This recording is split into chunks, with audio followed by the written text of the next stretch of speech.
Personally, I'll do more than support your dreams, baby. Get you and me. It's time to boss up. Fix your credit, girl. Get at it. Assalamualaikum warahmatullahi wabarakatuh. Selamat pagi. Yang saya hormati dosen mata kuliah menulis, Ibu Astuti, dan teman-teman semua. Perkenalkan, sebelumnya nama saya Bella Rizky Aprilia dengan NPM 2019-21500-249. Baik, di sini saya akan memaparkan presentasi yang berjudul Pembatasan Topik. Pembatasan topik ini termasuk ke dalam salah satu subbab dari perencanaan karangan. Perencanaan karangan itu apa sih?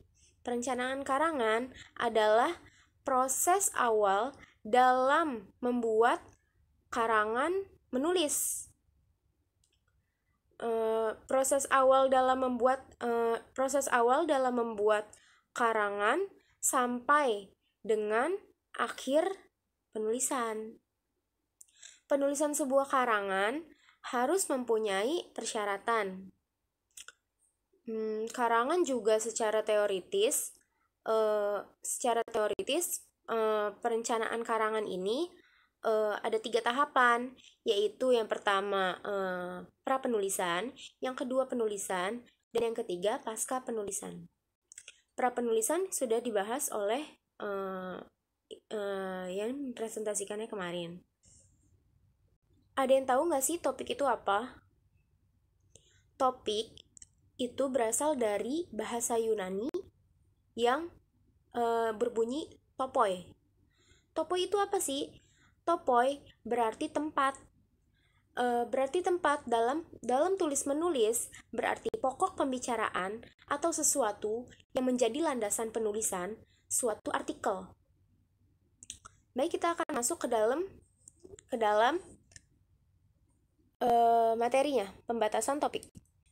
Pembatasan topik itu menurut Sabarti Akhaidah ada 5 yang perlu diperhatikan dalam memilih topik. Yang pertama, ada manfaatnya untuk perkembangan ilmu atau profesi. Yang kedua, cukup menarik untuk dibahas. Yang ketiga, dikenal dengan baik. Yang keempat, bahannya mudah diperoleh. Yang kelima, tidak terlalu luas dan tidak terlalu sempit.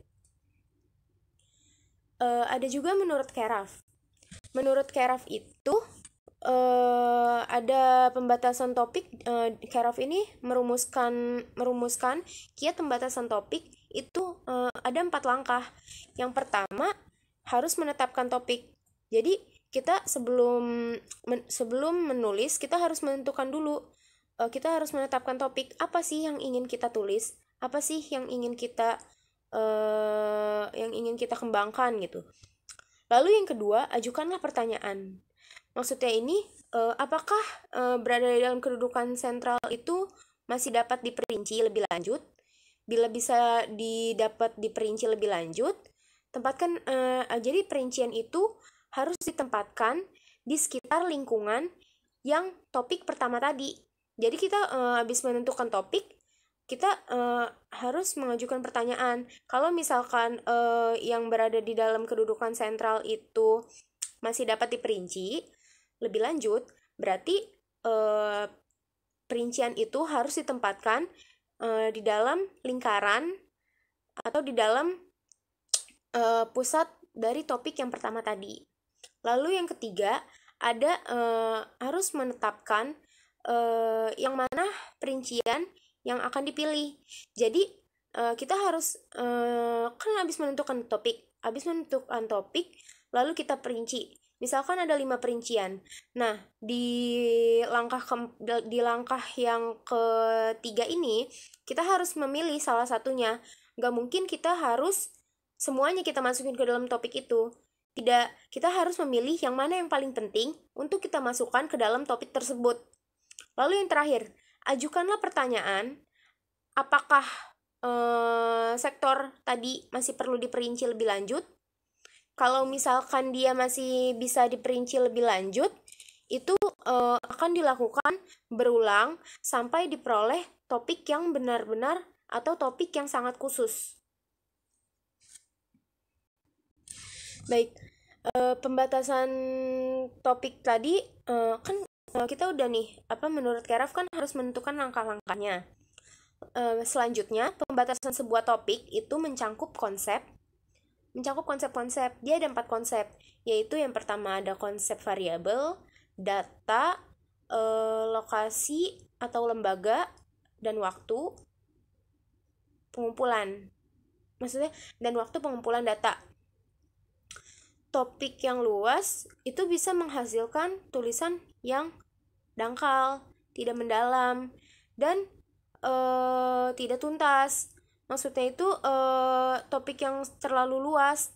Jadi nggak boleh harus terlalu luas. Misalkan kita menulis, nah topiknya itu sangat banyak sekali dan menghasilkan tulisannya itu yang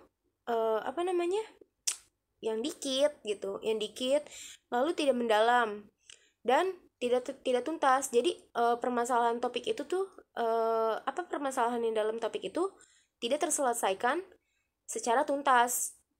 Selain itu, pembahasan menjadi tidak fokus dan masalah utama yang ditulis atau dibaca akibatnya pembahasan menjadi panjang. Yang seperti tadi saya katakan, tidak tuntas, masalahnya tidak terselesaikan gitu.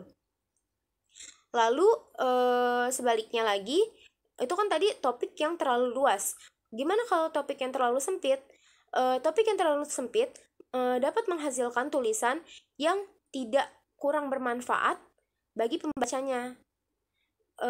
Selain itu, maksudnya itu topik yang terlalu sempit menghasilkan tulisan yang tidak bermanfaat atau kurang bermanfaat bagi pembacanya. Selain itu, karangan menjadi sulit dikembangkan, tidak tertarik untuk dibahas ataupun dibaca oleh khalayak umum gitu. Maka dari itu, pembahasan topik dilakukan secara cermat, sesuai dengan kemampuan, tenaga, waktu, tempat, dan khalayak yang dapat diterima oleh pembacanya. Contoh pembatasan topik itu seperti apa sih? Contohnya itu, misalkan ya, saya akan memberikan contoh kalimat. Upaya mengembangkan kualitas perawatan yang bermutu bagi pelayanan di rumah sakit. Jadi maksudnya apa sih? Jadi maksudnya itu kualitas perawatan ini dikembangkan terbatas bagi pelayanan pasien di rumah sakit. Begitu. Terus contoh penentuan topik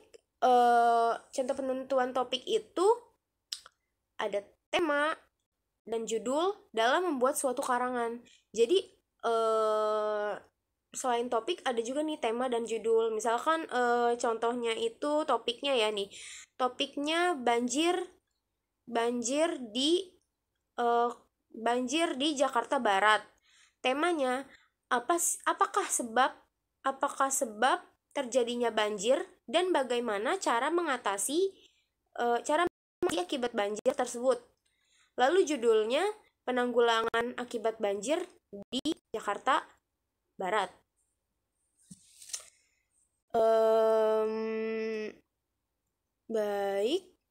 Sepertinya itu saja dari saya.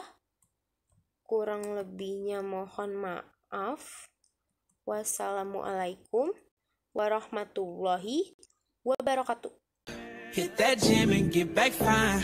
Go get that degree, go girl, focus on me. Unlock potential that you didn't know you had in you.